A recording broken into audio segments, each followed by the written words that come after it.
ತೆರಿಗೆ ವಂಚನೆಯ ಆರೋಪದ ಹಿನ್ನೆಲೆಯಲ್ಲಿ ತಮಿಳು ನಟ ಆರ್ಯ ಅವರಿಗೆ ಆದಾಯ ತೆರಿಗೆ ಇಲಾಖೆಯ ಅಧಿಕಾರಿಗಳು ಬಿಸಿ ಮುಟ್ಟಿಸಿದ್ದಾರೆ. ಆದರೆ ಪ್ರಮುಖ ಬೆಳವಣಿಗೆಯೊಂದರಲ್ಲಿ ತಮಿಳು ಮತ್ತು ಮಲಯಾಳಂ ಚಿತ್ರರಂಗದಲ್ಲಿ ತಮ್ಮ ಚಲನಚಿತ್ರಗಳಿಗೆ ಹೆಸರುವಾಸಿಯಾಗಿರುವ ದಕ್ಷಿಣದ ಜನಪ್ರಿಯ ನಟ ಕಂ ನಿರ್ಮಾಪಕ ಆರ್ಯ ಮತ್ತೆ ಸುದ್ದಿಯಲ್ಲಿದ್ದಾರೆ.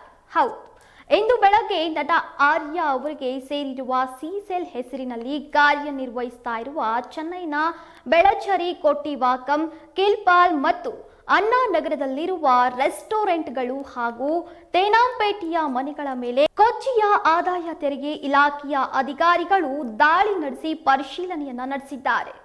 ಆರ್ಯ ಈಗಾಗಲೇ ತನ್ನ ಸಿಸೆಲ್ ರೆಸ್ಟೋರೆಂಟ್ ಶೇರನ್ನ ಕೇರಳ ಮೂಲದ ಉದ್ಯಮಿ ಕೊಯಿ ಮೂಸಾಗೆ 2 ವರ್ಷಗಳ ಹಿಂದೆ ಮಾರಾಟ ಮಾಡಿದ್ರು. ಆದರೆ ಇದರಲ್ಲಿ ಕೊಯಿ ಮೂಸಾ ಅವರ ಮೇಲಿನ ಐಟಿ ದಾಳಿಗೆ ಸಂಬಂಧಿಸಿದಂತೆ ಆರ್ಯ ಅವರ ಹೆಸರು ಪರಿಶೀಲನೆಗೆ ಒಳಪಟ್ಟಿದೆ ಅಂತ ಹೇಳಲಾಗ್ತಾ ಇದೆ. ಇನ್ನು ಕೊಯಿ ಅವರ ಆಸ್ತಿಗಳು ಈಗಾಗಲೇ ಆದಾಯ ತೆರಿಗೆ ಇಲಾಖೆಯ ಪರಿಶೀಲನೆಯಲ್ಲಿವೆ. ಅದರ ಮುಂದುವರಿದ ತನಿಖೆಯ ಭಾಗವಾಗಿ ಈ ದಾಳಿ ನಡೆದಿದೆ ಎನ್ನಲಾಗಿದೆ. ಇನ್ನು ಕೇರಳ ಮೂಲದ ಆರ್ಯ ಅರಿಯಾಮುಲಂ ಚಿತ್ರದಿಂದ ತಮಿಳು ಚಿತ್ರರಂಗಕ್ಕೆ ಎಂಟ್ರಿ ಕೊಟ್ಟು ಖ್ಯಾತಿಯನ್ನ ಪಡೆದಿದ್ದಾರೆ. ಪಟ್ಟಿಮಾಲ್, ನಾನ್ ಕಡವುಲ್, ಮದ್ರಸಾ ಪಟ್ಟಣಂ, ಬಾಸ್ ಎಂಗಿರ್ ಭಾಸ್ಕರನ್, ಅವನ್ ಇವಾನ್, ರಾಜ ರಾಣಿ ಮತ್ತು ಆರಂಭಂ ಚಿತ್ರ ಮುಂತಾದ ಚಿತ್ರಗಳಲ್ಲಿ ಉತ್ತಮವಾಗಿ ಅಭಿನಯಿಸಿದ್ರು. ಈ ಮೂಲಕ ಆರ್ಯ ನಟರಾಗಿ ಪ್ರಸಿದ್ಧಿಯನ್ನ ಪಡೆದು ನಿರ್ಮಾಪಕರು ಆದ್ರು.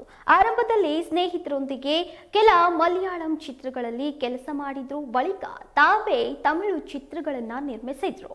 ಅಲ್ಲದೆ ಆರ್ಯ ಅವರ ಆಪ್ತ ಸ್ನೇಹಿತ ಸಂತಾನಂ ನಟನೆಯ ಹಾಗೂ ಇತ್ತೀಚೆಗೆ ನಿರ್ಮಾಣವಾಗಿರುವ ಡಿಡಿ ನೆಕ್ಸ್ಟ್ ಲೆವೆಲ್ ನಿರೀಕ್ಷೆಯಂತೆ ಯಶಸ್ವಿಯಾಗಲಿಲ್ಲ. ಹಾಗಾಗಿ ಈಗ ಆರ್ಯ ನಿರ್ದೇಶಕ ಪ ರಂಜಿತ್ ಅವರ ವೆಟ್ಟುವಂ ಮತ್ತು ಮಿಸ್ಟರ್ ಎಕ್ಸ್ ಮತ್ತು ಆನಂದನ್ ಕಾಡು ಚಿತ್ರಗಳಲ್ಲಿ ನಡೆಸ್ತಾ ಇದ್ದಾರೆ. ಆದರೆ ಏಕಾಏಕಿ ಐಟಿ ಅಧಿಕಾರಿಗಳ ದಾಳಿಯಿಂದ ನಟ ಆರ್ಯ ಶಾಕ್ಗೆ ಒಳಗಾಗಿದ್ದಾರೆ.